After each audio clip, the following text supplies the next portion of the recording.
জিনিসটা নিয়ে চিন্তা করতে অসুবিধা নেই। চিন্তা করতে অসুবিধা নেই জন্য যে তুমি এটা অলরেডি জানো যে fxy equals to 0 এই ধরনের ইকুয়েশন যদি এই আকারের না হয় ax plus by plus c equals to 0 এই আকার ছাড়া অন্য যে কোনো আকারের যদি হয় তাহলে in general fxy equals to 0 কে আমরা বক্ররেখা বলতে পারি। ঠিক আছে, এখন আমরা বক্ররেখার আদর্শ কিছু রূপ সম্পর্কে এই যে সিলেবাসে আমরা শিখি, সেটা হচ্ছে বৃত্ত, তারপর পরাবৃত্ত, উপবৃত্ত, অধিবৃত্ত, এরকম কিছু বক্ররেখা সম্পর্কে শিখি। কিন্তু আমরা যদি যে কোনো সমীকরণ, ধরো আমি এরকম একটা সমীকরণ লিখলাম fxy, ধরো আমি লিখলাম যে x³ plus 9x square y plus 4xy minus 2x plus 3 equals to 0। সে এরকম একটা সমীকরণ লিখলাম। আমরা বলতে পারি যে এটা একটা কিউবিক সমীকরণ। কিউবিক সমীকরণকে বিশ্লেষণ করে একদম পার্টিকুলারলি তার শেপ কিরকম হবে এটা আমরা অ্যানালাইসিস করতে পারি।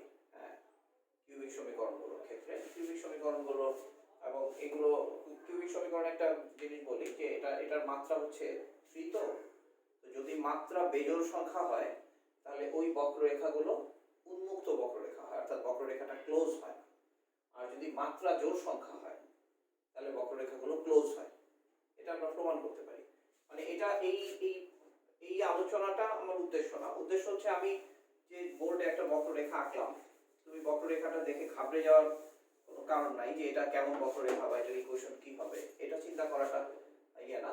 ধরো আমরা কোনো একটা বক্ররেখা যেটার ইকুয়েশন আমরা জানি, হ্যাঁ ইকুয়েশন জানি, যেমন এইরকম একটা বক্ররেখা আমরা জানি এটার ইকুয়েশন হচ্ছে y minus sin x equals to 0।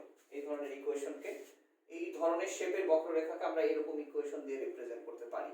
হ্যাঁ, তো তাহলে আমরা ধরে নিলাম যে কোনো একটা বক্ররেখা বা কোনো একটা রেখা, ইন জেনারেল আমরা রেখা বলতে পারি, কোনো একটা রেখার ইকুয়েশন আমরা জানি এবং রেখার উপর সুনির্দিষ্ট সংখ্যক বিন্দু জানি, বিন্দু স্থানাঙ্ক জানি, সুনির্দিষ্ট সংখ্যক এই সংখ্যাটা, যদিও বলতেছি সুনির্দিষ্ট, এই সংখ্যাটা যে কোনো সংখ্যা হতে পারে, 5টা 10টা 2টা 3টা 1টা হোয়াটএভার, যে কোনো সংখ্যা হতে পারে। এই বিন্দুগুলো দিয়ে এই বক্ররেখাকে স্পর্শ করে যাবে, এরকম ভাবে স্পর্শ করে যাবে।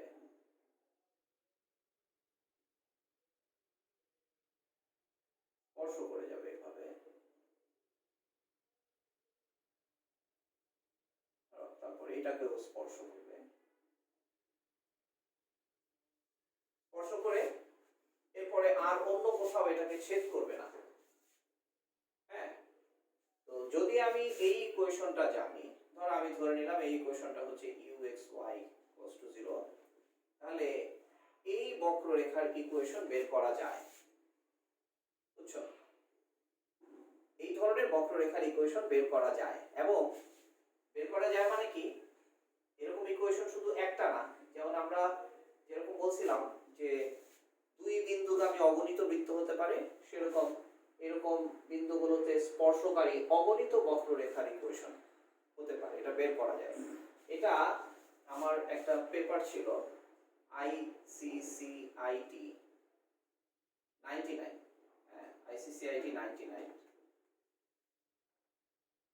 এটা হচ্ছে 1999 সালে একটা কনফারেন্স হয়েছিল, ইন্টারন্যাশনাল কনফারেন্স, সিলেটের শাহজালাল ইউনিভার্সিটিতে হওয়ার কথা, সেটা বুয়েটে অ্যারেঞ্জ করছিল। সেই কনফারেন্সে একটা পেপার ছিল, সেই পেপারের হেডিং ছিল formulating tangent lassi. Formulating tangent,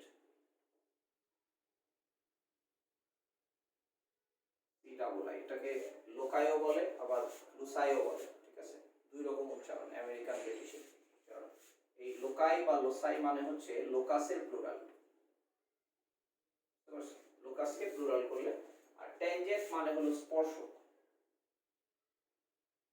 tangent অর্থ স্পর্শক, অর্থাৎ ট্যানজেন্ট লোকাসকে ফর্মুলেট করার ব্যাপারে একটা পেপার। ঠিক আছে, তো সেখানে আমি মূলত এই যে কাজটা, এই কাজটার মানে মূল চিন্তাটা যেখান থেকে আসছে সেটা এইচএসসি লেভেলেরই একটা চিন্তা, সেটা হচ্ছে পয়েন্ট সার্কেল সম্পর্কিত চিন্তা।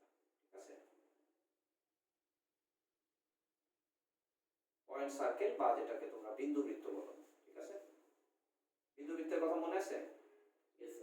বিন্দু বৃত্ত, বিন্দু বৃত্ত মানে একটা বিন্দুর মধ্যে বৃত্ত, একটা বিন্দু কিন্তু সেটা একটা বৃত্ত। বৃত্ত কেন বলবো? সমীকরণের কারণে বলবো। তো সেই এখন আজকে যেটা আলোচনা করব সেটা হচ্ছে ওইটার একটা অংশ, যে অংশটা তোমাদেরকে বোঝানোর মতো আর কি, সেটা নিয়ে আজকে আলোচনা করব। তো দেখো, গত লেকচারে তোমার মনে আছে না যে আমরা কি আলোচনা করছিলাম, যে অক্ষ স্পর্শকারী বৃত্ত। একটা বৃত্ত যদি এক্স অক্ষকে বা ওয়াই অক্ষকে স্পর্শ করে, তাহলে আমরা স্থানাঙ্কের যে নিয়ম, সেই নিয়মের সুবিধা অনুসারে আমরা একটা বৃত্ত, এটা যদি এক্স অক্ষকে স্পর্শ করে, তাহলে আমরা যে কন্ডিশনটা আমরা লিখে ফেলতে পারি সেটা হলো, যেটা সহজ করতে পারি সেটা হলো যে এক্স অক্ষকে স্পর্শ করলে বৃত্তটার ব্যাসার্ধ আর, আর বৃত্তের কেন্দ্রের যে কোটি, যেটাকে আমরা মাইনাস জি মাইনাস এফ বলতেছি, বৃত্তের ব্যাসার্ধ আর কে কেন্দ্রের কোটি সমান করে ফেলার কারণে আমরা সমীকরণের মধ্যে নাম্বার অফ ভ্যারিয়েবলস কমায় ফেলতে পারি, নাম্বার অফ আরবিট্রারি কনস্ট্যান্টস কমিয়ে ফেলতে পারি। দ্যাট ইজ আমাদের আবার একটু জাস্ট সেটার সাথে মনে করার জন্য আমরা বলতেছি। তখন এই ধরনের সমীকরণকে আমরা x square plus y square plus 2gx plus 2fy plus C না লিখে এখানে আমরা জি স্কোয়ার লিখতে পারি। তাতে করে দেখা গেল যে এক্স অক্ষকে স্পর্শকারী বৃত্তের সমীকরণের ক্ষেত্রে আমাদের আর আরবিট্রারি কনস্ট্যান্ট তিনটা থাকতেছে না, ইচ্ছামূলক ধ্রুবক যেটা জিএফসি, এগুলোর ভ্যারিয়েশন বৃত্তকে চেঞ্জ করে, সেটা তিনটা থাকতেছে না, সেটা হয়ে যাচ্ছে দুইটা। ঠিক আছে, এখন এটা লাগাই,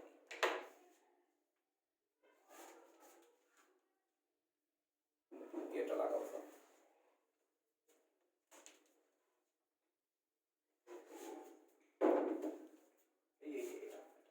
ওই পাশ দিয়ে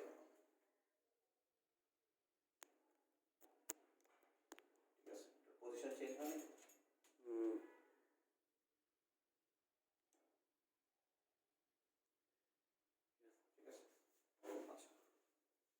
যেটা বলতেছিলাম যে x square plus y square plus 2gx plus 2fy plus g square equals to 0। তো এইটা, এই ফর্মটা লেখাতে আমার কি হলো, যে যদি আমাকে অক্ষ স্পর্শকারী বৃত্তের সমীকরণ বের করতে হয়, তাহলে শুরুতেই আমরা সমীকরণটাকে দুইটা আরবিট্রারি কনস্ট্যান্ট ধরে, কনস্ট্যান্ট দিয়ে না ধরে, সরি তিনটা আরবিট্রারি কনস্ট্যান্ট দিয়ে ধরতে হচ্ছে না, আমরা দুইটা আরবিট্রারি কনস্ট্যান্ট দিয়ে ধরতে পারতেছি। এতে করে আমার সমীকরণ সমাধানের যে ডিফিকাল্টি সেটা এক স্টেপ কমে যায়। ঠিক আছে, তারপরে যদি আমাদের এই স্পর্শ বিন্দুটা বলা থাকে, ধরো বলা হলো যে এই স্পর্শ বিন্দুটা হচ্ছে A0, স্পর্শ বিন্দু বলা থাকলে আমরা এই বৃত্তের সমীকরণটাকে ধরতে পারতেছি। কিভাবে এই বৃত্তের সমীকরণটাকে ধরতে পারছি? কারণ তখন আমরা বলতেছি যে এই যে আমরা বলছি মাইনাস জি মাইনাস এফ, আচ্ছা A0 না, মনে করো আমি একটু কাজ করি, একটা স্পর্শ বিন্দুর স্থানাঙ্ক দিয়েই দিই এখানে, ধরো 40 বিন্দুতে স্পর্শ করে, কারণ এটা A0 দিলেও তোমার কাছে মনে হবে যেন একটা আননোন থেকে যাচ্ছে। ধরো বলে দিল যে x অক্ষকে 40 বিন্দুতে স্পর্শ করে এবং অপর কোনো বিন্দু দিয়ে যায়, এরকম একটা বৃত্ত।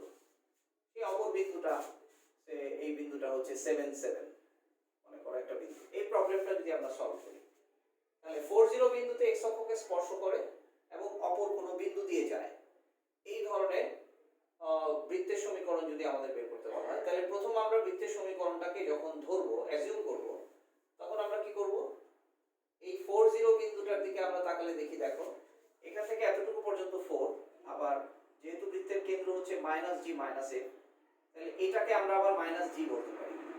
ঠিক আছে, মানে বৃত্তের এই এটা হচ্ছে কেন্দ্রের ভুজ। ঠিক আছে, এটাই হচ্ছে কেন্দ্রের ভুজ। তাহলে মাইনাস জি ইকুয়ালস টু যদি আমরা 4 লিখি, তাহলে আমরা আর সমীকরণটাকে এইভাবে অ্যাজিউম না করে আমরা সমীকরণটাকে একবারে ধরতে পারবো এরকম ভাবে, x square plus y square that is minus g equals to 4, তাহলে g equals to minus 4, তার মানে minus 8x plus 2fy plus 4 এর স্কয়ার 16 equals to 0। দেখো অর্থাৎ x অক্ষকে কোন নির্দিষ্ট বিন্দুতে স্পর্শকারী বৃত্তের সমীকরণ আমরা এক কথায় শুধু একটা আননোন দিয়ে লিখে ফেলতে পারলাম। ঠিক আছে, জিনিসটা বুঝতে পারছো? তাহলে শুধু একটা আননোন দিয়ে লিখতে যদি আমি পারি, এখন আমরা এই থার্ড পয়েন্টটা যদি এখানে বসাই, যে সেকেন্ড পয়েন্ট যে পয়েন্টটা দেওয়া আছে, যে পয়েন্ট দিয়ে যায় সেই পয়েন্টটা এখানে বসালে আমরা 7 square plus 7 square minus 7 into 8 56 plus 14f plus 16 equals to 0। দেখো এই ইকুয়েশনের মধ্যে একমাত্র আননোন হচ্ছে f, আমরা সেকেন্ড লাইনে f কে সলভ করে আমরা বৃত্তের সমীকরণটাকে বের করে ফেলতে পারি। ঠিক আছে, তাহলে বিষয়টা হচ্ছে যে অক্ষ স্পর্শকারী কোন বৃত্ত যদি আমরা বের করতে চাই, তাহলে খুব সহজেই আমরা এই বৃত্তের সমীকরণ আমাদের জানা যে তত্ত্ব বা জানা যে নিয়ম, সেই নিয়মগুলোকে একটু ট্রিক করে ব্যবহার করলে আমরা খুব সহজেই সমাধান করতে পারি। এখন প্রশ্ন হচ্ছে যে ধরো বৃত্তটা অক্ষকে স্পর্শ করছে, এখন অক্ষকে স্পর্শ না করে যদি আমরা এই ছবিটা এখন মুছে ফেলি, এখন আমাদের কাজ হচ্ছে রেখাকে স্পর্শকারী বৃত্ত, কোন রেখাকে স্পর্শকারী রেখা স্পর্শকারী বৃত্ত। ঠিক আছে, এখন ধরো যদি আমরা বলি যে আমার কোন একটা রেখার সমীকরণ দেওয়া আছে, ঠিক আছে, এই রেখাটার সমীকরণ আমরা ধরে নিলাম ax plus by plus c equals to 0, একটা রেখা, এবং সেই রেখার উপরে যদি কোন একটা বিন্দু জানা থাকে, যে বিন্দু স্থানাঙ্ক আমরা ধরে নিলাম x মাইনাস যে বিন্দু স্থানাঙ্ক হচ্ছে x1 y1, রেখার উপর কোন বিন্দু স্থানাঙ্ক দেওয়া আছে। হ্যাঁ, এখন এই বিন্দুতে এই রেখাটাকে স্পর্শ করে এইরকম বৃত্তের সমীকরণ যদি আমাকে বের করতে বলা হয়, তো অক্ষের ক্ষেত্রে আমরা যে অ্যাডভান্টেজগুলো নিতে পারছিলাম সেই অ্যাডভান্টেজটাকে আমরা এখানে নিতে পারবো। মানে সেরকম ভাবে যে বৃত্তের সমীকরণ তো আমার ধরতেই হবে x square plus y square plus 2gx plus 2fy plus c equals to 0। এটা যদি আমাদের বৃত্তের সমীকরণ আমরা ধরি, এই বৃত্তের সমীকরণ থেকে ভ্যারিয়েবল কমানোর কোনো স্কোপ আমার এখানে থাকবে না। কিন্তু আমরা যেটা করব সেটা হচ্ছে, যদি আমরা এখানে পয়েন্ট সার্কেলের আইডিয়াকে ব্যবহার করি, তাহলে এই ধরনের বৃত্তের সমীকরণ, ধরো এই ধরনের বৃত্তগুলো কেমন হবে, এরকম এইভাবে করে, এবং এই পাশেও এরকম আমরা অগণিত বৃত্ত চিন্তা করতে পারি, তাই না? তাহলে এই যে বৃত্ত, দ্য ফ্যামিলি অফ সার্কেলস, এই বৃত্তের যে সবগুলো বৃত্ত, এই বৃত্তগুলোকে প্রকাশ করার জন্য আমাদের একটা জেনারেলাইজেশন আছে, একটা সাধারণ সমীকরণ আমরা ধরতে পারবো। সেটাই হচ্ছে আমাদের আজকের কাজ। ঠিক আছে, তো সেই সাধারণ সমীকরণটা কি হবে, এবং সেই সমীকরণের মধ্যে যেরকম অক্ষ স্পর্শকারী বৃত্তের মধ্যে যেরকম আমরা একটা আননোন দিয়ে সমীকরণটাকে এক স্টেপেই ধরে ফেলতে পারছি, এখানেও একটা আননোন বা একটা আরবিট্রারি কনস্ট্যান্ট দিয়ে সমীকরণটাকে ধরতে পারবো, অ্যাজিউম করতে পারবো। এবং তখন আমরা সেখানে থার্ড কন্ডিশন বা সেকেন্ড কন্ডিশন, যে কন্ডিশনটা হচ্ছে যে অপর কোনো বিন্দু দিয়ে যায়, বা বৃত্তটার ব্যাসার্ধ এত, বা বৃত্ত এত রেখাকে এত বিন্দুতে ছেদ করে, এরকম। ঠিক আছে, যে কোনো কন্ডিশন বসিয়ে তখন আমরা ওই আরবিট্রারি কনস্ট্যান্টের মানটা বের করে বৃত্তের সমীকরণ সমাধান করব। তো তাহলে আমাদের এইটা টার্গেট হচ্ছে যে এই ধরনের বৃত্তের একটা সমীকরণ প্রস্তাব করা, যে সমীকরণটা হলো যেটার মধ্যে একটার বেশি আরবিট্রারি কনস্ট্যান্ট থাকবে না। ঠিক আছে, যাতে করে কি হয়ে যাবে যে অক্ষ ছেদক স্পর্শকারী বৃত্তের সমীকরণের যে সিম্পলিসিটি, সেম সিম্পলিসিটি যেন এটার মধ্যে থাকে। ঠিক আছে, এটা আমরা দেখবো। এখন এটা দেখো,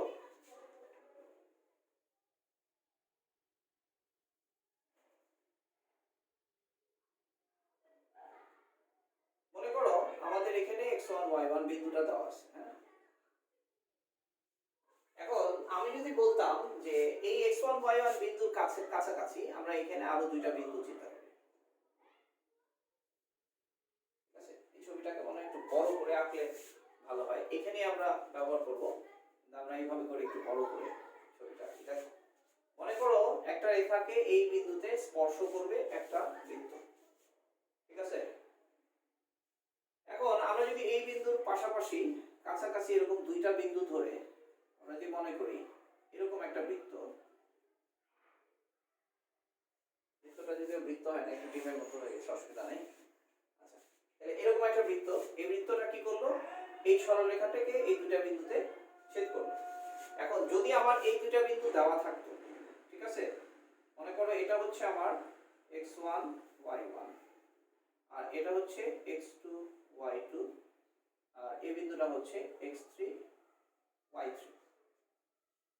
এখন ধরো আমি এই দুই বিন্দুর সংযোজক রেখাকে ব্যাস ধরে একটা বৃত্ত যদি আমরা চিন্তা করতাম, তাহলে সেই বৃত্তের সমীকরণটা কি হতো? সেই বৃত্তের সমীকরণ হতো x minus x2 into x minus x3 plus y minus y2 into y minus y3 equals to 0।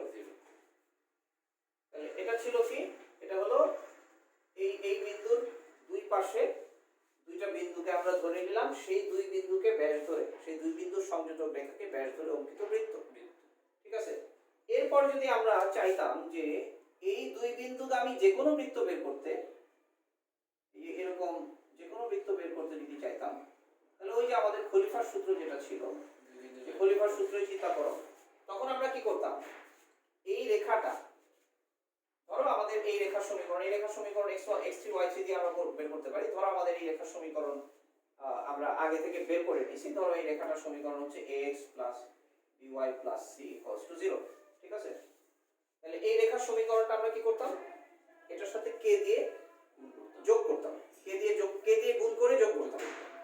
তাহলে আমরা তখন আমরা কি লিখতাম, এই সমীকরণের সাথে প্লাস করতাম k ইনটু এই সরলরেখা সমীকরণ ax by c = 0। তাহলে এটা কি হয়ে যেত, এই দুই বিন্দুগামী বৃত্তের সমীকরণ। এখন তুমি চিন্তা করো তো, এই দুটো বিন্দুকে তো আমি ডিটেক্ট করি না, আমি যদি এই দুটো বিন্দুকে কাছে নিয়ে আসি, এরকম কাছাকাছি আনি, তখন আমার মাঝখানের বৃত্তটা হয়ে যাবে এরকম আর আমার অন্যান্য বৃত্তগুলো হয়ে যাবে এরকম। আমি আরেকটা ছবিতে এটা দেখাই। এই বৃত্তটা যদি ছোট হয়ে যায় তাহলে আমার অন্যান্য বৃত্তগুলো হয়ে যাবে এরকম, তাই না? অর্থাৎ দুই পাশ থেকে x3 আর x2 যদি x1 এর দিকে রওনা দেয়, কাছে আসতে থাকে, তাহলে আমার এই সমীকরণ দিয়ে প্রকাশিত বৃত্তগুলো কি হয়ে যাবে, কাছাকাছি বিন্দুতে রেখাকে ছেদ করবে। এখন যদি সিচুয়েশনটা এরকম হয় যে x2 x3 x1 এর সাথে মিলে যায়, বুঝতে পারছো? তখন আমরা যদি আমরা এই সমীকরণটাকে ধরো x2 = x3 = x1 হয়ে গেলে আমাদের এই বৃত্তটা কি বৃত্ত হয়? দেখো এই বৃত্তের সমীকরণটা কি হয়, এই বৃত্তের সমীকরণটা হয় x - x1 ইনটু আবারও x - x1, তার মানে x - x1 whole square plus y - y1 whole square = 0, ঠিক না? তাহলে লক্ষ্য করো এই সমীকরণটা কিসের সমীকরণ? এই সমীকরণটা হচ্ছে এইখানে x1 y1 বিন্দুতে পয়েন্ট সার্কেল, ঠিক আছে? তার মানে আমরা যদি x1 y1 বিন্দুতে পয়েন্ট সার্কেল চিন্তা করি, আর পয়েন্ট সার্কেলটা কি হলো, পয়েন্ট সার্কেলটা হলো এটাকে আমরা বলি সমাপতিত বিন্দুতে ছেদ করা, কোইনসিডেন্ট পয়েন্ট। দ্যাট ইজ এই দুটো পয়েন্ট যখন কোইনসাইড করবে তখন এই ছেদক বৃত্তগুলো কি হবে, স্পর্শক বৃত্তে পরিণত হবে, ঠিক আছে? তাহলে ছেদক বৃত্ত স্পর্শক বৃত্তে পরিণত হয়ে গেলে এখন আমরা সেই অ্যাডভান্টেজটা নিতে পারবো। আমরা তাইলে বলবো যে যদি এই সরল রেখাটাকে এই বিন্দুতে স্পর্শকারী বৃত্তের সমীকরণ লিখতে হয়, তাহলে আমরা কি লিখবো, আমরা লিখবো এই বিন্দুতে বিন্দুবৃত্তের সমীকরণ প্লাস k ইনটু এই সরলরেখার সমীকরণ, ঠিক আছে? তাহলে যদি সরলরেখাটা যে কোনো সরলরেখা হিসাবে দেওয়া থাকে আর সরলরেখার উপর যদি একটা বিন্দু দেওয়া থাকে, তাহলে সেই বিন্দুতে বিন্দুবৃত্তের সমীকরণ তো আমরা লিখতেই পারবো। সেই বিন্দুবৃত্তের সমীকরণের সাথে কে দিয়ে সরলরেখাটার সমীকরণ যদি যোগ করি, অর্থাৎ তখন সমীকরণটার চেহারা হয়ে যাবে এইরকম। এটা আমরা মুছে আমি এখানে লিখতে পারি যে x minus x1 whole square plus y minus y1 whole square plus k into এই সরলরেখা, যেই সরলরেখার উপর এই দুটো বিন্দু, এই বিন্দুটা আছে, ঠিক আছে? তাহলে এই বিন্দুবৃত্তের সাথে k into সরলরেখায় বস্তু দিল। এখন দেখো তো এখানে আরবিট্রারি কনস্ট্যান্ট কয়টা? একটা। আরবিট্রারি কনস্ট্যান্ট একটা, বা ইচ্ছামূলক ধ্রুবক একটা, কারণ সরলরেখার সমীকরণ তো আমাদের জানাই আছে। বিন্দুবৃত্তের যে বিন্দুতে বিন্দুবৃত্ত বলছি সেই বিন্দুর স্থানাঙ্ক আমাদের জানা আছে। তাহলে বিন্দুবৃত্তের সমীকরণের সাথে আমরা জাস্ট k দিয়ে সরলরেখাটার সমীকরণকে যোগ করলেই আমরা স্পর্শকারী বৃত্তের সাধারণ সমীকরণ পেয়ে যাব। অর্থাৎ কোন রেখাকে কোন বিন্দুতে স্পর্শকারী বৃত্তের সাধারণ সমীকরণ হচ্ছে এটা। এখন আমরা এটাকে ফর্মুলা আকারে লিখি, তারপরে একটা एग्जांपल সলভ করব। দেখি বুঝছো বিষয়টা? Yes sir.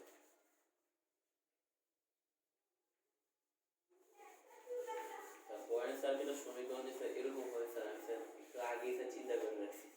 তাই আচ্ছা, এখন দেখো, তার মানে আমরা এখন লিখব যে ax by c 0 K x1 y1 বিন্দুতে স্পর্শকারী বৃত্তের সমীকরণ। তাহলে আমরা লিখব এটাই লিখি যে ax by c 0 সরল রেখাকে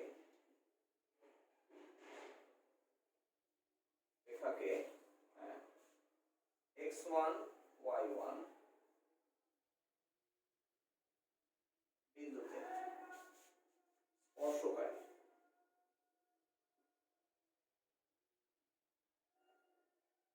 বৃত্তের সাধারণ সমীকরণ।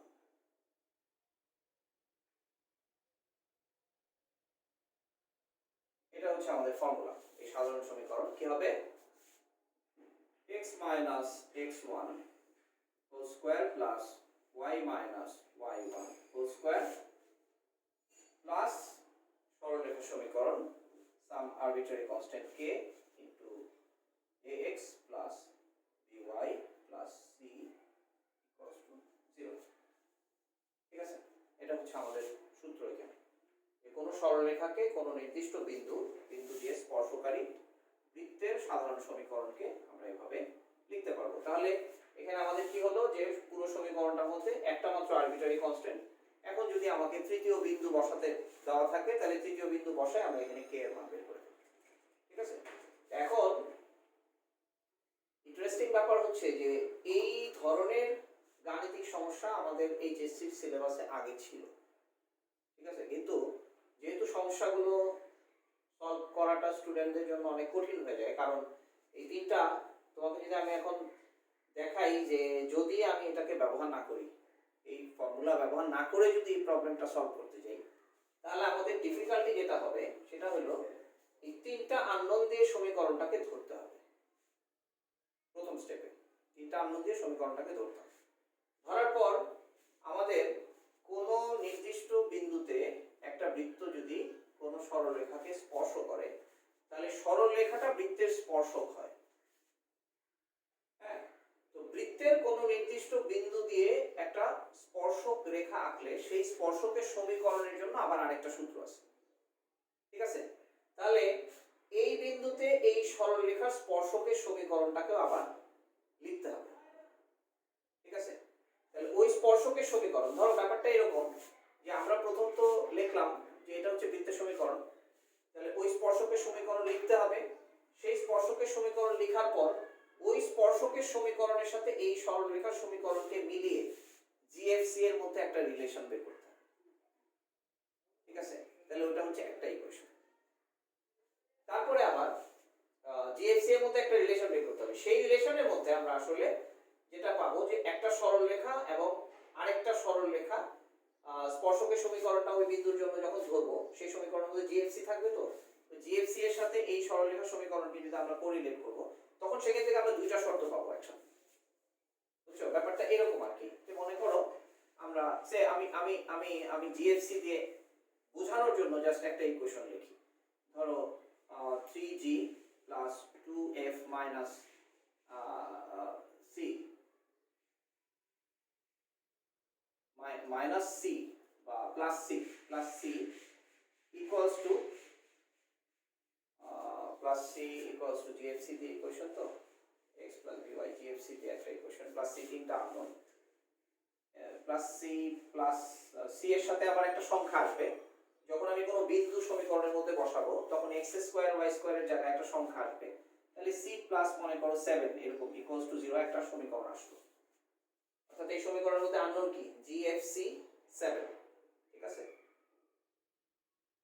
না না আমি একটু ভুল করছি সরি ভুল করছি হচ্ছে যে এটা একটু বলেই ফেলি যে একটা সূত্র আছে যে সূত্রটার প্রমাণ আমরা আজকে শিখবো সেটা হচ্ছে x1 y1 বিন্দুতে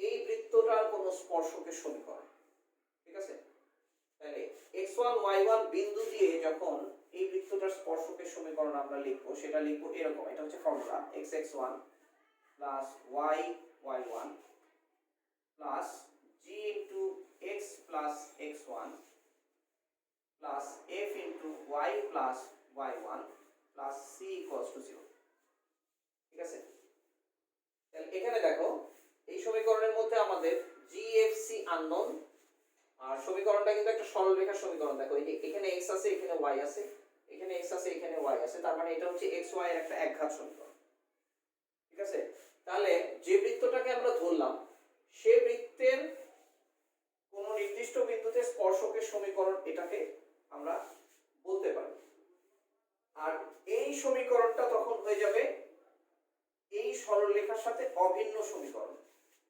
তাহলে দুইটা সরলরেখার সমীকরণের অভিন্নতা প্রমাণের জন্য আমরা যেটা করি সেটা হচ্ছে x এর সহগের অনুপাত ইকুয়ালস টু y এর সহগের অনুপাত ইকুয়ালস টু ধ্রুবপদের অনুপাত মনে করো আমরা যদি বলি যে ax by c equals to 0 একটা সরলরেখা আর px qy r equals to 0 আরেকটা সমীকরণ এখন আমরা যদি বলি দুইটা সরলরেখা সেম তখন আমরা এরকম একটা রিলেশন লিখতে পারি a by p equals to b by q equals to c by r তাহলে এটা দেখতে এখানে কয়টা ইকুয়েশন আছে বলো তো অ্যাকচুয়ালি না এখানে দুইটা ইকুয়েশন আছে সমতা চিহ্ন দুইটা মানে একবার এটা ইকুয়ালস টু এটা লিখবো আর একবার এটা ইকুয়ালস টু এটা লিখবো অর্থাৎ এখানে দুইটা স্বাধীন সমীকরণ আছে তখন যেটা বললাম যে এই যে স্পর্শকের সমীকরণটা আমরা এই বৃত্তের সমীকরণ থেকে লিখতে পারি সেই লেখা সমীকরণ এবং এই সমীকরণকে অভিন্ন বলে আমরা দুই সেট ইকুয়েশন বের করতে পারি জিএফসি এর মধ্যে ঠিক আছে তারপরে নেক্সট আরেকটা কাজ করি সেটা হচ্ছে আমরা যেহেতু বলা হয়েছে যে এই বিন্দুতে বৃত্তটাকে স্পর্শ করে তাহলে এই বিন্দুটা বৃত্তের সমীকরণের উপর বসাতে পারি বসালে জিএফসি এর মধ্যে আরেক সেট ইকুয়েশন হবে আরেক সেট সম্পর্ক হবে তাহলে জিএফসি এর মধ্যে তিনটা সম্পর্ক হলো তাহলে জিএফসি এর ওই তিনটা সম্পর্ককে সমাধান করে ধাপে ধাপে তোমার জিএফসি বের করতে হবে বুঝতে পারছো এটা হচ্ছে যদি তুমি প্রচলিত নিয়মে যে কোনো সরলরেখাকে স্পর্শকারী বৃত্তের সমীকরণ বের করতে চাও এটা হচ্ছে তোমার হ্যাঁ আরো ওয়ে তুমি ট্রিক করে বের করতে পারো কিন্তু তোমার এই তিনটা আরবিট্রারি কনস্ট্যান্ট সলভ করার কোনো বিকল্প থাকবে না ঠিক আছে কিন্তু যখন তুমি পয়েন্ট সার্কেল দিয়ে সমীকরণটাকে এরকম ভাবে লিখে ফেলবা তখন তোমার এত ডিফিকাল্টি আর থাকবে না তো আশা করি এই সূত্রটা যদি তুমি অ্যাপ্লাই করতে পারো বা এটার অ্যাপ্লিকেশন যদি এইচএসসি স্টুডেন্টরা শিখে তাহলে এই ধরনের অঙ্ককে এখন আর এইচএসসি স্টুডেন্টরা ভয় পাবে না ঠিক আছে এখন আমি একটা অঙ্ক করি এতটুকু জায়গার মধ্যেই আমি একটা অঙ্ক লিখবো অঙ্কটা করি দেখবা যে কত সহজ এটা সমাধান হয়ে যাবে ধরো আমি বললাম রেখার সমীকরণ আমি পুরো অঙ্ক লিখতেছি না ধরো রেখার সমীকরণ হচ্ছে 3x 4y - 1 0 এই রেখার উপর একটা বিন্দু ঠিক আছে এই রেখার উপর একটা বিন্দু আমরা -1 1 একটা বিন্দু ধরলাম দেখো -1 1 এই রেখার উপর থাকবে -3 + 1 + 4 4 - 3 = 1 -1 এটার উপর -1 1 বিন্দুতে এই রেখাটাকে স্পর্শকারী বৃত্ত রেখাকে এত বিন্দুতে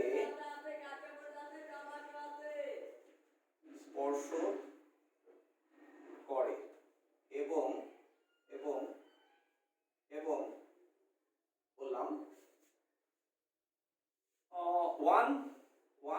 দিয়ে যায়,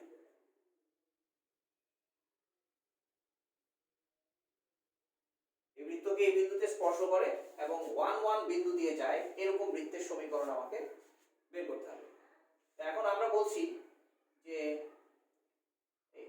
এই সূত্রটাকে আমরা এখন বদলে দিব, যে এত সরলরেখাকে এত এত বিন্দুতে স্পর্শকারী বৃত্তের সাধারণ সমীকরণ আমরা এইখানে মুছে দিয়ে লিখতেছি যে প্রদত্ত 3x + 4y - 1 = 0 সরলরেখাকে x1 y1 বিন্দুতে, x1 y1 বিন্দুতে মানে -1 1 বিন্দুতে স্পর্শকারী বৃত্তের সাধারণ সমীকরণ আমরা কি লিখব, x - x1 তার মানে x + 1, y - y1 তার মানে y - 1 প্লাস k ইনটু এই সরলরেখাটাকে আমরা লিখব 3x + 4y, 3x + 4y - 1 = 0। এই আমাদের বৃত্তের সমীকরণ ধরা হয়ে গেল। এখন বলা হয়েছে বৃত্তটা 1 1 বিন্দু দিয়ে যায়, আমরা লিখব বৃত্তটি 1 1 বিন্দুগামী বলে আমরা এখন 1 1 বিন্দুটা এখানে বসাই। 1 এখানে 1 বসালে 2 স্কয়ার মানে হবে 4 প্লাস আবার 1 বসালে এটা 0 হয়ে যাবে, এটা 0 প্লাস k ইনটু 1 বসালাম এখানে, 1 বসালে 3, এখানে 1 বসালে 4, 3 4 হচ্ছে 7 - 1 = 0। তাহলে এখান থেকে আমরা k এর ভ্যালু পেয়ে গেলাম, k = -2/3, রাইট? এখন আমরা বৃত্তের সমীকরণ লিখব, সুতরাং নির্ণয় বৃত্ত, বুঝছো? হয়ে গেল কিন্তু অঙ্ক। সুতরাং নির্ণয় বৃত্ত হচ্ছে x + 1 whole square plus y - 1 whole square plus k এর ভ্যালু হচ্ছে -2/3, that is -2/3 into 3x plus 4y - 1 = 0। এই আমাদের বৃত্তের সমীকরণ। এখন এটাকে আমরা 2/3 3 দিয়ে মাল্টিপ্লাই করে সলভ করব, কিন্তু আমরা যদি এভাবে লিখি এটা বৃত্তের সমীকরণ, তাতেও অ্যানসার 100% কারেক্ট, এটা কারেক্ট অ্যানসার। এখানেও আমরা অ্যানসার। তাহলে এই হলো কোন সরলরেখাকে কোন নির্দিষ্ট বিন্দুতে স্পর্শ করে এবং অপর কোন বিন্দু দিয়ে যায়, এরকম বৃত্তের সমীকরণ সমাধানের সবচেয়ে সহজ পদ্ধতি এখন পর্যন্ত জানা। এর চেয়ে সহজ পদ্ধতি এখন পর্যন্ত জানা নাই, এটা হচ্ছে সবচেয়ে সহজ পদ্ধতি। আচ্ছা, তারপরে আমরা আরেকটা জিনিস আজকে একটু ডিরাইভ করব, এইটার উপর, এই থিওরেমটার উপর বেস করে। এটা বুঝে ফেলি না? ওই মনে হচ্ছে এই টাইপের অঙ্ক আছে, এই টাইপের অঙ্ক আছে, তুমি কি দেখছো? আচ্ছা, দেখলে যদি থাকে অঙ্ক এই টাইপের অঙ্ক, এই ফর্মুলা দিয়ে করার চেষ্টা করো। এসি আহমেদের বইতে মনে হয় নাই, এসি আহমেদের বইতে আমি খুঁজে দেখছি, অন্য কোনো রাইটারের বই থাকতে পারে। আচ্ছা, এখন হলো যে তোমরা বইতে এই জিনিসটা পাবা যে x² + y² + 2gx + 2fy + c = 0 বৃত্তের x1 y1 বিন্দুতে স্পর্শকের সমীকরণ। স্পর্শকের সমীকরণ হলো x x1 plus y y1 plus 2 নাই এখানে,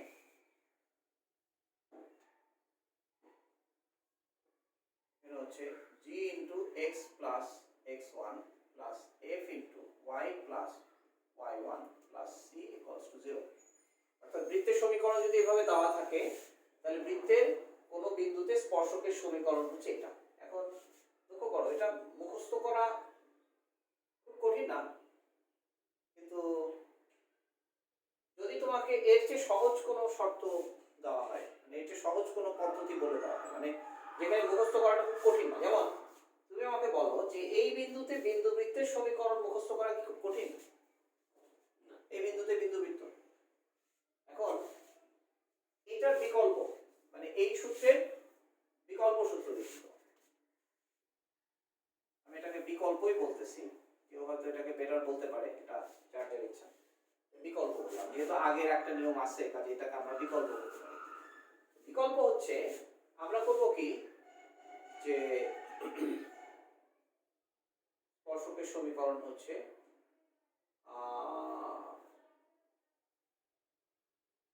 এত বৃত্তের এত বিন্দুতে স্পর্শকের সমীকরণ, হ্যাঁ বৃত্ত, যে প্রদত্ত বৃত্ত আমরা যেটা করব সেটা হচ্ছে বৃত্ত থেকে বিন্দু বৃত্ত বাদ দিয়ে দেবো, এই হলো সূত্র। দেখো বিকল্প হচ্ছে তুমি বৃত্তের সমীকরণ থেকে বিন্দু বৃত্তের সমীকরণকে বিয়োগ করে দাও, তাহলেই এই স্পর্শকের সমীকরণ পাওয়া যাবে। ঠিক আছে, এখন দেখো আমরা এটাকে একটু বোঝার চেষ্টা করি যে কেন বৃত্ত থেকে বিন্দু বৃত্ত বাদ দিলে স্পর্শকের সমীকরণ পাওয়া যায়।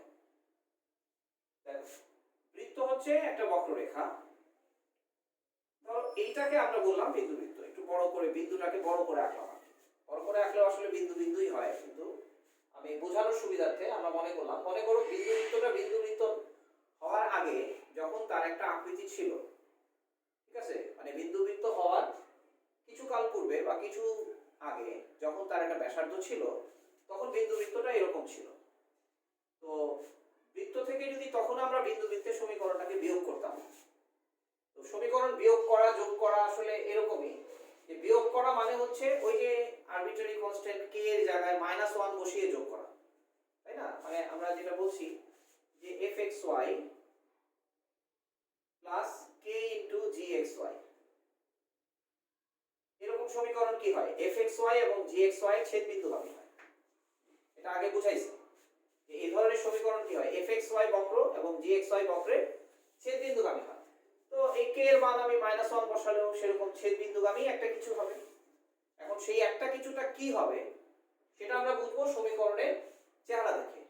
সেই একটা কিছু যদি একটা বৃত্তের চেহারা হয় তাহলে বৃত্ত হবে, যদি উপবৃত্তের চেহারা হয় উপবৃত্ত হবে, যদি সরলরেখার চেহারা হয় সরলরেখা হবে। এখন তুমি আমাকে বলো সাধারণভাবে বৃত্তের সমীকরণ তার মধ্যে কি থাকে, x2y2 থাকে, xy থাকে, ধ্রুবপদ থাকে। বিন্দুবৃত্তের সমীকরণেও কিন্তু x2y2 থাকবে, xy থাকবে, ধ্রুবপদও থাকবে, যদিও ব্যাসার্ধ থাকবে না, কিন্তু ওই যে আমরা বিন্দুবৃত্তের সমীকরণকে আমরা কি ফর্মে লিখি, বিন্দুবৃত্তের সমীকরণ হচ্ছে x x1 whole square plus y y1 whole square equals to 0, এটা হচ্ছে বিন্দুবৃত্ত, তাই না? Yes sir. তাহলে দেখো এটাকে যদি আমরা ভাঙাই তাহলে x2y2 যোগ করে ডান দিকে একটা ধ্রুবপদ কিন্তু থাকবে। আচ্ছা, তো বৃত্তের সমীকরণ থেকে যখন আমরা বিন্দুবৃত্তের সমীকরণ বাদ দিব তখন কনফার্ম কে বাদ করবে, x2y2 বাদ করবে। তাহলে বৃত্তের সমীকরণ থেকে তুমি x2y2 বাদ দিয়ে দাও, তাহলে বাদ দিলে কি হবে, সরলরেখা হবে। তাহলে সেই সরলরেখাটা বৃত্তকে স্পর্শ করে, তাহলে আমরা কি পেলাম, স্পর্শকের সমীকরণ পেলাম। বুঝতে পারছো ব্যাপারটা? হ্যাঁ, কখনো যদি এরকম হয় যে বৃত্তের সমীকরণের মধ্যে এখানে একটা 4 দেওয়া আছে, এখানে একটা 4 দেওয়া আছে, এখানেও একটা 4 দেওয়া আছে, যদি এরকম ভাবে সমীকরণ হয় তখন কমন সেন্স আমরা যেটা বুঝি যে বৃত্ত থেকে যখন বিন্দুবৃত্ত বাদ দিব তখন বিন্দুবৃত্তের সমীকরণের মধ্যে একটা 4 দিয়ে বাদ দিব, যাতে সমীকরণটাকে আমি সরলরেখার চেহারা বানাতে পারি। মানে বৃত্ত থেকে তখনও বিন্দুবৃত্ত বাদ দিব। ধরো এরকম একটা বৃত্ত, এখানে একটা 4 আছে, ধরো বৃত্তের সমীকরণের মধ্যে যদি একটা 4, এখানেও একটা 4ই থাকবে, 4 থাকলে এখানে 4 থাকতে বাধ্য, তাহলে বৃত্ত হবে। স্যার গুণ করব স্যার, তখন আমরা কি করব, বিন্দুবৃত্তের সমীকরণকে জাস্ট এই কনস্ট্যান্ট 4 দিয়ে গুণ করে বিয়োগ করব, তাহলে সমীকরণটার মধ্যে স্কয়ার পার্ট এলিমিনেট হয়ে যাবে, তাহলে কি হবে, সরলরেখা পার্ট। ঠিক আছে, তাহলে সেভাবে করে আমরা বৃত্ত থেকে বিন্দুবৃত্ত যদি আমরা বাদ দেই তাহলে আমরা বৃত্তের কোন বিন্দুতে স্পর্শকারী সরলরেখার সমীকরণ পাবো বা স্পর্শকের সমীকরণ পাবো। এখন আমরা এটাকে একটু ভেরিফাই করি, ঠিক আছে, জিনিসটাকে একটু ভেরিফাই করি। ভেরিফাই করব কিভাবে, যে আমরা চাচ্ছি কি এই জিনিসটাকে ব্যবহার করে যদি তাই হয় তাহলে তো ওই সমীকরণটারও নিশ্চয়ই এরকম একটা চেহারা আসা উচিত, ঠিক না? তাহলে সেটা আমরা একটু দেখি আসে কিনা। তার মানে এখন আমরা x² + y² + 2gx + plus 2fy plus c equals to 0। এইটা থেকে আমরা কি করব, বাদ দিব, এটা থেকে বিয়োগ করব আমরা x minus x1 whole square plus y minus y1 whole square. ঠিক আছে, এটাকে আমরা বাদ দেব। তাহলে বাদ দিলে পরে এখন আমাদের ব্যাপারটা কি দাঁড়াবে, ব্যাপারটা দাঁড়াবে হচ্ছে দেখো x square y square cancel থাকবে না। তাহলে আমি এখন লিখব 2gx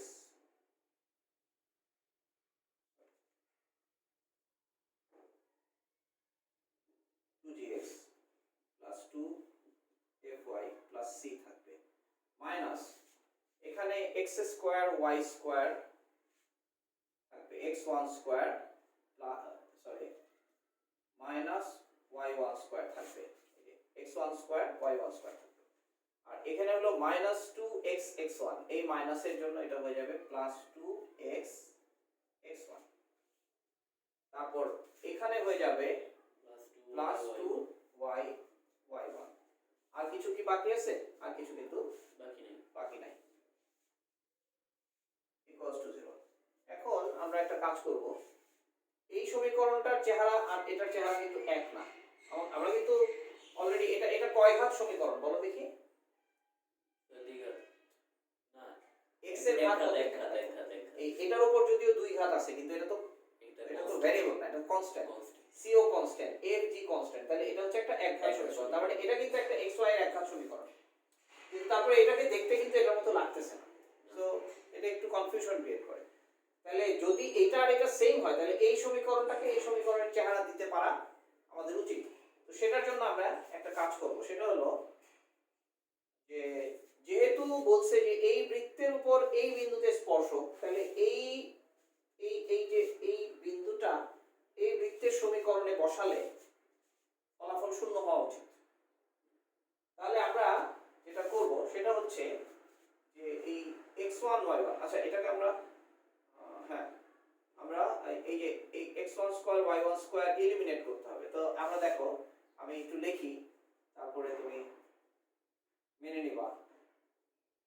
আমরা এটাকে লিখলাম x1 square plus y1 square plus 2gx1 plus 2f y1 plus c। আমি যেটা লিখলাম এখানে আমি আসলে কি লিখলাম, প্লাস করছি, মানে কোনটাকে প্লাস করছি, মানে এই সমীকরণের মধ্যে x1 y1 এখানে আমি লিখছি, আমি আসলে এখানে একটা 0 লিখছি। পুরাটা তো 0 তাই না, মানে সমীকরণের সাথে তো আমি 0 যোগ করতেই পারি। তাহলে আমি যা লিখছি সেটা হচ্ছে আসলে 0। তারপরে যেটা ছিল আমাদের সেটাকে লিখি plus 2gx plus 2fy plus c minus x1 square minus y1 square plus 2x x1 plus 2y y1 equals to 0। এখন দেখো যে এই অতিরিক্ত 0টা লেখাতেই আমরা এটাকে ওই চেহারায় নিয়ে যেতে পারবো। x1 স্কয়ার ক্যান্সেল করলাম, y1 স্কয়ার ক্যান্সেল করলাম।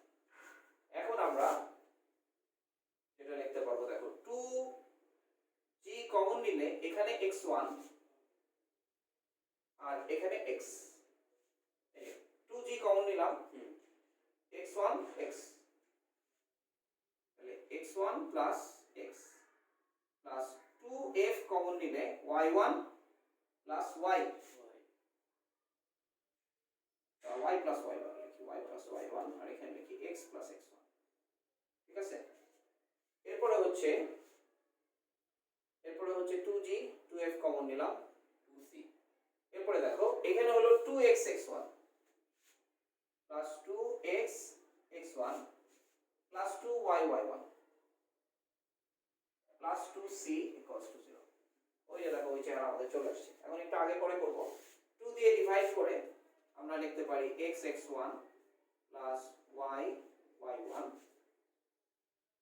Plus g into x plus x1 plus f into y plus y1 plus c equals to ওই যে আমাদের জানা সূত্রের সাথে মিলে গেল।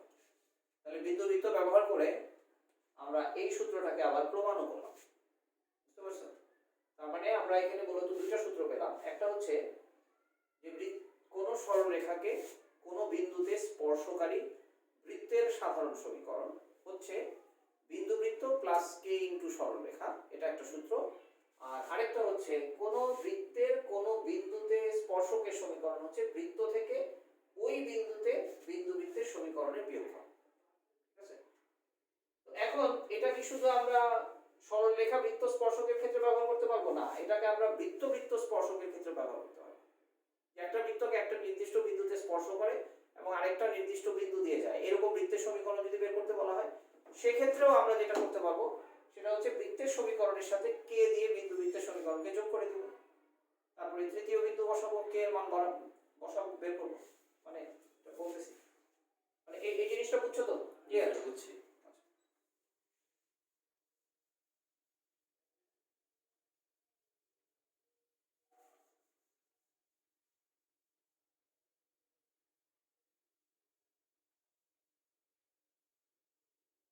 যেমন বলা হলো যে x minus 1 whole square plus y minus 2 whole square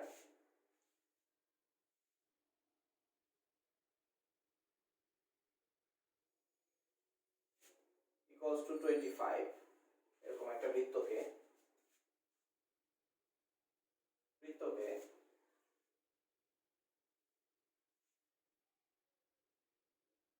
5 বিন্দুটা কত হতে পারে, 5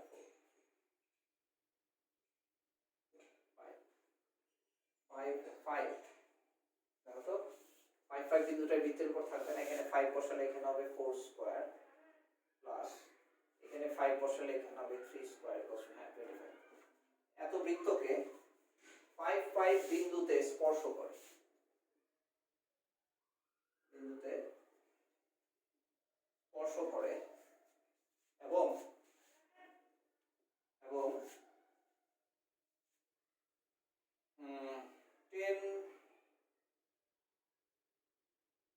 1 বিন্দু দিয়ে যায়,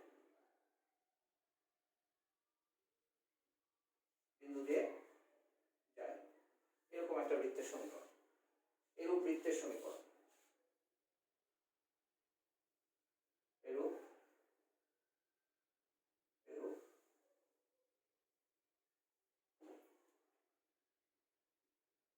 বৃত্তের সমীকরণ।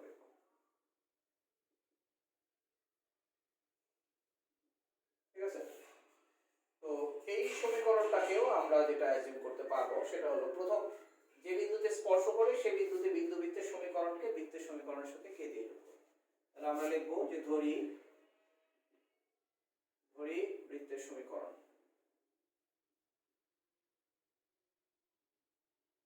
হচ্ছে, আচ্ছা এটা উল্লেখ্য যে যদি আমি এই সমীকরণটাকেও এটাকেও যদি আমি প্রচলিত পদ্ধতিতে করি, এটার ডিফিকাল্টি কিন্তু ওই সরলরেখাকে স্পর্শকারী বৃত্তের ক্ষেত্রে যা ছিল তার চেয়ে বেশি হবে, কারণ এখানে সমীকরণের মাত্রা বেশি। কিন্তু আমরা বিন্দুবৃত্ত দিয়ে করতে গেলে একই রকম। ধরি বৃত্তের সমীকরণ x minus 1 whole square plus y minus 2 whole square plus k into বিন্দুবৃত্তের সমীকরণ x minus 5 whole square plus y minus 5 whole square equals to 0। এই আমরা ধরলাম বৃত্তের সমীকরণ। এখন আমরা বলবো যে যেহেতু বৃত্তটা 10 1 বিন্দুগামী, তাহলে এখন 10 1 বিন্দুগামী বলে 10 1 বিন্দুগামী বলে আমরা এখানে 10 1 বসাবো, তাহলে 9 স্কয়ার হলে 81 হবে প্লাস 1 1 minus 2 1 minus 2 হচ্ছে -1 হোল স্কয়ার প্লাস 1 হয়ে গেল প্লাস k ইনটু 10 minus 5 হলো 25 প্লাস 10 minus 5 হচ্ছে আবারও 25 equals to 0। তাহলে এখানে 50k equals to 81 আমরা পেলাম 50k equals to minus 81, এখান থেকে k equals to minus 81 by 50। এখন k এর মান এখানে বসালাম, ঠিক আছে? তো এই হচ্ছে আমাদের এইচএসসি লেভেলে বিন্দুবৃত্তের অ্যাপ্লিকেশন। তো এটা মনে রাখবা যে যেরকম বিন্দু বৃত্ত আছে সেরকম বিন্দু উপবৃত্ত আছে। যখন আমরা উপবৃত্ত করব তখন আমরা বিন্দু উপবৃত্তের ধারণা সম্পর্কে জানবো এবং বিন্দু উপবৃত্তেরও যে অ্যাপ্লিকেশন হয় সেগুলো আমরা